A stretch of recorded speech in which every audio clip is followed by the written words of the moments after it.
요즘 정말 뜨거운 이슈죠. 바로 정년 연장. 모두가 더 오래 일할 수 있게 된다니까 언뜻 들으면 참 좋은 소식 같은데요. 하지만 말이죠. 이 활발한 논쟁 속에서 혹시 소외되고 있는 사람들은 없을까요? 오늘 그 질문의 답을 한번 찾아보겠습니다. 자, 바로 이 질문에서부터 한번 시작해 볼까요? 아마 많은 분들이 속으로 이렇게 생각하실 거예요. 정년 연장? 좋은 얘기긴 한데 그거 나랑은 상관없는 얘기 아니야? 바로 이 지점이 오늘 우리가 파고들어야 할 문제의 핵심을 정확히 보여주고 있습니다. 이 논쟁이 사실은 모두를 위한 게 아니라는 거죠. 이게 얼마나 심각한 문제인지 숫자로 보면 정말 확 와닿으실 겁니다. 법으로 정년을 보장받는 노동자 전체의 딱 15%입니다. 그럼 나머지 85%는요? 애초에 이 정년이라는 제도 바깥에서 일하고 있다는 좀 충격적인 현실인 거죠. 그럼 지금부터 이 대화에서 목소리를 내지 못했던 분들, 바로 그 85%의 이야기 속으로 한번 들어가 보겠습니다. 85%라는 차가운 통계를 한 사람의 목소리로 들어보시죠. 20년 넘게 중소협력업체에서 일해오신 64살 문경준님의 이야기입니다. 이분한테 정년이라는 말은 그저 다른 세상 이야기였던 거예요. 이분의 현실은 보장된 은퇴 나이가 아니라 그냥 매일매일이 불안한 일자리 그 자체였던 거죠.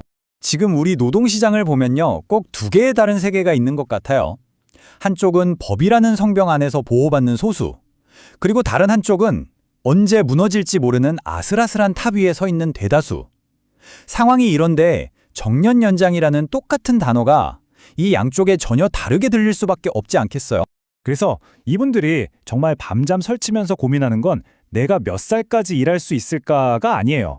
그것보다 훨씬 더 현실적인 문제들. 아, 내일 내 일자리는 괜찮을까? 월급은 좀 오르려나? 갑자기 나가라고 하면 어떡하지? 바로 이런 것들이 훨씬 더 절실한 겁니다. 자, 이번에는 아예 전통적인 고용이라는 틀 자체에서 완전히 벗어나 있는 또 다른 그룹의 이야기로 넘어가 보겠습니다. 이분의 한마디가 플랫폼 노동자의 현실을 정말 적나라하게 보여주는데요. 56살 조사원님은 스스로를 고용된 게 아니라 그냥 계약을 맺었을 뿐이라고 말합니다. 이게 무슨 뜻이겠어요? 정년은 없죠. 자유로운 것 같죠? 하지만 그 대가는 혹독합니다. 아프거나 다치는 순간 수입은 그냥 0이 되는 거예요. 정말 아찔한 불안감이죠. 이렇게 표로 나란히 놓고 보면 그 차이가 정말 숨이 턱 막힐 정도입니다. 퇴직금, 유급휴가, 최저임금, 산재보험, 우리에겐 너무나 당연해 보이는 이런 권리들이 이분들에게는 해당 사항이 없는 거예요. 왜냐? 법적으로 개인사업자니까요. 바로 이겁니다. 이분들한테 정년 연장 얘기를 꺼내면 아마 그게 무슨 소리예요? 할지도 몰라요. 지금 있지도 않은 정년을 늘리는 것보다 당장 아프면 쉴 수 있는 권리, 최소한의 수입을 보장받을 권리, 이런 기본적인 것부터 챙기는 게 훨씬 더 시급한 문제인 거죠. 자, 지금까지는 서로 다른 처지에 있는 노동자들의 이야기를 해봤는데요. 이제부터는 정규직이든 비정규직이든 플랫폼 노동자든 우리 모두를 예외 없이 덮칠 거대한 파도에 대한 이야기로 넘어가 보겠습니다. 최근에 회사에서 AI 자동화 교육을 들으셨다는 60살 손대현님의 이 한마디. 이게 남의 일 같지가 않죠? 이거 몇 년 안에 내 일도 없어지겠는데?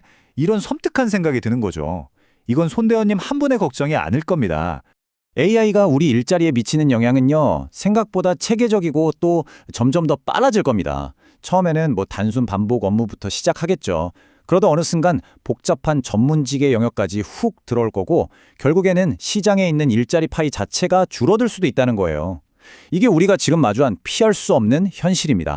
그러니까 이제 우리는 질문 자체를 완전히 바꿔야 할 때가 온 겁니다. 몇 살까지 일할까? 이 질문에서 벗어나서 과연 미래에 우리가 할 일이 남아있기는 할까라는 훨씬 더 근본적이고 무거운 질문을 던져야만 하는 거죠. 자, 그럼 이제 어떻게 해야 할까요?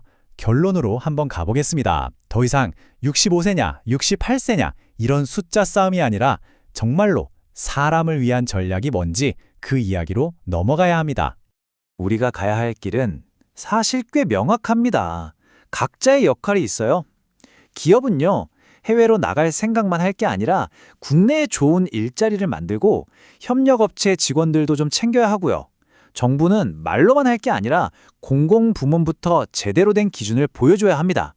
그리고 우리 사회 전체가 나서서 프리랜서나 플랫폼 노동자처럼 제도의 사각지대에 있는 분들을 위한 튼튼한 사회 안전망을 함께 만들어가야 하는 거죠.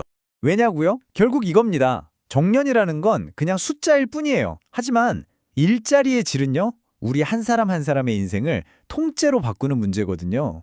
자, 오늘 이 이야기를 마무리하면서 여러분께 마지막 질문을 하나 던지고 싶습니다. 특정 세대, 특정 직업군만이 아니라 지금 일하고 있고 앞으로 일하게 될 우리 모두를 위해서 지금 당장 우리가 시작해야 할 가장 시급한 과제는 과연 무엇일까요?